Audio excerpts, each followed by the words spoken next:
وما زحزح عن النار وأدخل الجنة فقد فاز وما الحياة الدنيا إلا متاع الغرور.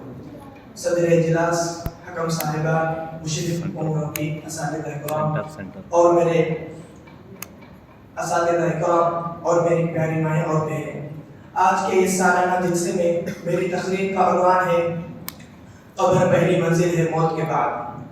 سامعین کرام، آئیے آج ہم دنیا میں ایک نظر دوڑاتے ہیں اور دیکھتے ہیں کہ وہ کون سی چیز ہے جو ہر ایک شخص کے پاس آتی ہے، چھوٹا ہو یا بڑا، امیر ہو یا غریب، وہ ہر ایک کے پاس آتی ہے۔ وہ کوئی اور چیز نہیں بلکہ وہ موت ہے۔ موت ایک ایسی حقیقت ہے جس کو جھٹلانے والا اس دنیا میں کوئی نہیں ملے گا، جیسا کہ اللہ تعالیٰ کا ارشاد ہے کل نفس ذائقۃ الموت وانما توفون اجورکم یوم القیامہ فما زحزح عن النار وادخل الجنۃ فقد فاز وما الحیاۃ الدنیا الا متاع الغرور۔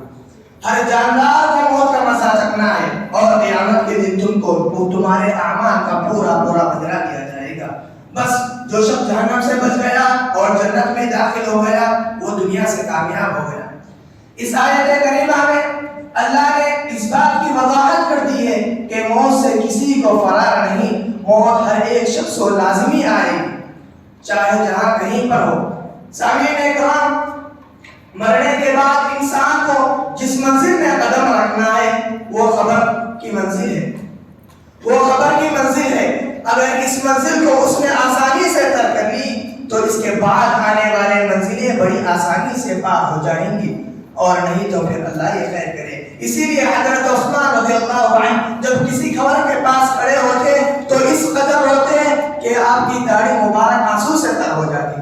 صحابہ اکرام کہتے ہیں کہ آپ کے سامنے جنت و جہنم کا ذکر ہوتا تو آپ اس قدر نہیں روتے جتنا آپ قبر کے پاس کھڑے ہو کر روتے ہیں۔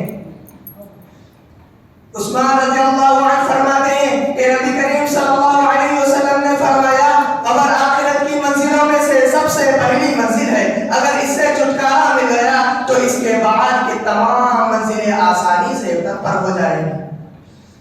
اگر اس سے نجات نہیں ملی تو اس کے بعد کے مرحلے بڑی سخت ہوں گی۔ سامعین کرام، نبی کریم صلی اللہ علیہ وسلم فرماتے ہیں جب میت کو قبر کے اندر دفن کر دیا جاتا ہے تو اس کے پاس دو فرشتے آتے ہیں، قبر کے اندر مجھے سے 3 سوالات کرتے ہیں۔ پہلا سوال یہ ہوتا ہے من ربک، تمہارا رب کون ہے، اور دوسرا سوال یہ ہوتا ہے وما دینک، اور تمہارا دین کیا ہے، اور تیسرا سوال یہ ہوتا ہے ما کنت تقول فی ھذا الرجل محمد، تم محمد صلی اللہ علیہ وسلم کے بارے میں کیا جانتے ہو۔ اگر بندہ نیک ہو تو صحیح جواب دے دیتا ہے، لیکن اگر مرنے والا فاسق اور فاجر ہوتا ہے تو ان کے سوالوں کے جواب میں ہاں لا ادری، ہے افسوس میں نہیں جانتا کہتا ہے۔ پھر اس کے لیے حکم ہوتا ہے کہ اس کے لیے جہنم کا لباس پہنا دو اور جہنم کا بچھونا بچھا دو اور جہنم کا دروازہ اس کی طرف کھول دو۔